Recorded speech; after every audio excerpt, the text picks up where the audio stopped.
श्री स्वामी समर्थ. जय जय स्वामी समर्थ.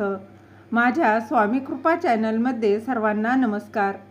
स्वामी महाराजांच्या कृपेने तुमच्या सर्व चांगल्या इच्छा पूर्ण होत ही स्वामी महाराजांच्या चरणी प्रार्थना करते आणि आजच्या या नवीन व्हिडिओला सुरुवात करते. 4 फेब्रुवारी 2025 या दिवशी आहे रथसप्तमी. तर रथसप्तमीच्या दिवशी सूर्यदेवांची उपासना कशी करावी, कुठला मंत्राचा जप करावा जेणेकरून धन संपत्ती, सुख, समृद्धी व दीर्घ आयुष्यासाठी काय उपाय करावा, त्याचबरोबर या दिवशी कुठला मंत्र जप करून आपल्याला सूर्यदेवाची कृपा आशीर्वाद प्राप्त करून घेता येईल, त्याचबरोबर या दिवशी नेमकं काय करावं याची संपूर्ण माहिती या व्हिडिओत मी तुमच्याशी शेअर करणार आहे. ती जाणून घेण्याआधी तुम्ही माझ्या स्वामी कृपा चॅनलला सबस्क्राईब नक्की करा. रथसप्तमी 4 फेब्रुवारी 2025 या दिवशी साजरी केली जाणार आहे. तर या दिवशी सूर्यदेवाची उपासना केल्यानं आयुष्यमान वाढतं, त्याचबरोबर आरोग्य आणि संपत्ती देखील वाढते असं म्हटलं जातं. मराठी महिन्यांमध्ये माघ महिन्याला अनन्यसाधारण असे महत्त्व आहे. या महिन्यात अनेक व्रत, वैकल्ये, सण, उत्सव येतात. माघ महिन्यातील शुद्ध सप्तमीला सूर्यपूजन करण्याची प्रथा आहे. सूर्याची कृतज्ञता व्यक्त करण्याचा दिवस म्हणजे हा रथसप्तमीचा दिवस. सर्वात तेजस्वी, सामर्थ्यवान, युक्तिवान आणि बुद्धिवान आणि सर्वज्ञ अशी सूर्याची ओळख आहे. सृष्टीचा जगत चालक असून तो संपूर्ण ब्रह्मांडांचा नियंत्रक आहे. सूर्याचा उत्तरायण प्रवास आणि त्याच्या रथाचे 7 घोडे असा संदर्भ रथसप्तमीला आहे. रथसप्तमी हा सण सूर्य उत्तरायणात मार्गक्रमण करत असल्याचे सूचक असे आहे. सूर्य हा स्वयंप्रकाशी आहे. अन्य सर्व ग्रह सूर्यापासून प्रकाश घेतात. सूर्य हा ग्रहांचा राजा असून त्याचे स्थान हे नवग्रहांमध्ये वरचे आहे.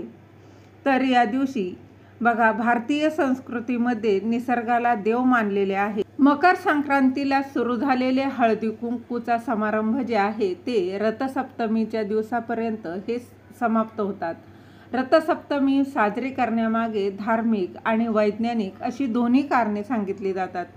रथसप्तमीला आरोग्य सप्तमी असंही म्हटलं जातं. भारतीय संस्कृतीतील व्रते, परंपरा यांचे केवळ आध्यात्मिक किंवा सांस्कृतिक एवढेच मर्यादित महत्त्व नसून ते आरोग्यदायी आणि विविध प्रकारच्या समृद्धीचे कारकही आहेत. वैज्ञानिकदृष्ट्याही सण, उत्सव, व्रत, वैकल्यांचे महत्त्व हे तितकेच महत्त्वाचे आहे. भारतीय संस्कृती ही निसर्गपूजक असल्याचं सांगितलं जातं.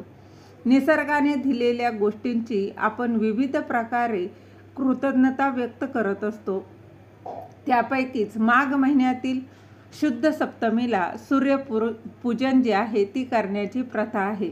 तर यंदा 4 फेब्रुवारी 2025 रोजी रथसप्तमी आहे. रथसप्तमीला आचला सप्तमी असंही म्हटलं जातं. या दिवशी सूर्यदेवाची विशेष पूजा केली जाते. सूर्यदेवाची उपासना केल्यानं आपलं आरोग्य, संपत्ती आणि आयुर्मान जे आहे ते देखील वाढतं. म्हणून रथसप्तमीला अनन्यसाधारण असे महत्त्व आहे. तर या रथसप्तमीच्या दिवशी कोणत्या मंत्राचा जप करावा, तर बघा, रथसप्तमीच्या दिवशी सूर्यदेवाच्या या मंत्राचा आवर्जून जप करा जेणेकरून बघा सूर्यासारखे तेज आणि उत्तम आरोग्य व आर्थिक स्थैर्य लाभतं.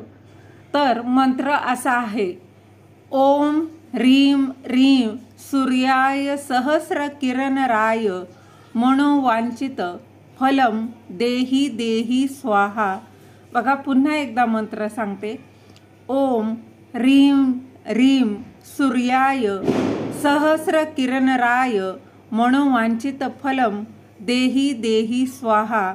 हा रवीचा अतिशय प्रभावी असा हा मंत्र मानला जातो.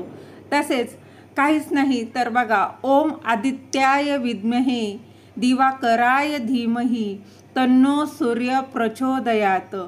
ओम आदित्याय विद्महे दिवाकराय धीमहि तन्नो सूर्य प्रचोदयात. हा देखील तुम्ही बघा रवीचा गायत्री मंत्र आहे, त्याचं तुम्ही नामस्मरण करू शकता. किंवा तुम्हाला जो कुठला सूर्याचा मंत्र येत असेल तर तो तुम्ही या दिवशी आवर्जून जप करायचा आहे. यथाशक्ती जो येत असेल. किंवा ओम सूर्यदेवाय नमः, ओम सूर्यदेवाय नमः या मंत्राचा जप केला तरी चालणार आहे. त्याचबरोबर जप किंवा नामस्मरण करणं या दिवशी खूप महत्त्वाचं मानलं जातं. अर्घ्य अर्पण करण्यासह आदित्य हृदय स्तोत्राचं पठण करावं. या दिवशी बघा तुम्ही आदित्य हृदय स्तोत्राचं आवर्जून पठण करा. हे पठण करणं शक्य नसेल तर या स्तोत्राचं श्रवण आवर्जून करायचं आहे. त्याचबरोबर रथसप्तमीच्या दिवशी नेमकं काय करायचं आहे तर सकाळी लवकर उठावं, आंघोळ करून स्वच्छ वस्त्र परिधान करावं. त्यानंतर स्नान झाल्यानंतर उगवत्या सूर्याला अर्घ्य द्यावं. अर्घ्य देताना काय करायचं आहे बघा, त्याआधी शक्य असेल तर तुम्ही नदी किंवा तुमच्याजवळ तलाव असेल तर तिथे तुम्ही स्नान करून सूर्यदेवाची पूजा करावी.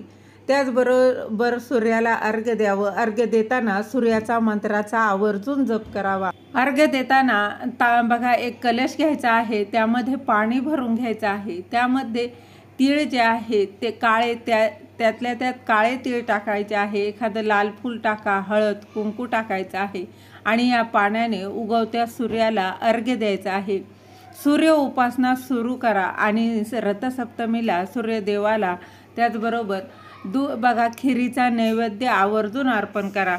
नदीत केलेले स्नान आणि जोडीला सूर्य उपासना अतिशय फायदेशीर ठरते. रथसप्तमीचा हा दिवस सूर्य उपासनेच्या दृष्टीने अतिशय महत्त्वाचा मानला जातो. जे लोक या दिवशी सूर्याची उपासना करतात त्यांची शक्ती, युक्ती आणि भक्ती ही वाढीस लागत असते. त्याचबरोबर या दिवशी रथसप्तमीच्या दिवशी आदित्य रानूबाईची कहाणी ही आवर्जून ऐका किंवा बघा तुम्ही पठण देखील करू शकता किंवा श्रवण केली तरी चालणार आहे. त्याचबरोबर सूर्यदेवाची बघा अगदी रोज जरी अर्घ्य दिलं तर अतिशय उत्तम. नाही तर रथसप्तमीच्या दिवशी आवर्जून सूर्याला अर्घ्य जे आहे ते द्यायचं आहे आणि त्याचबरोबर उपासना देखील करायची आहे, मंत्र जप करायचा आहे. झालेली सेवा महाराजांच्या चरणी रुजू करते. दिलेली माहिती तुम्हाला आवडली असेल तर लाईक करा, शेअर करा, सबस्क्राईब करायला विसरू नका. श्री स्वामी समर्थ. धन्यवाद.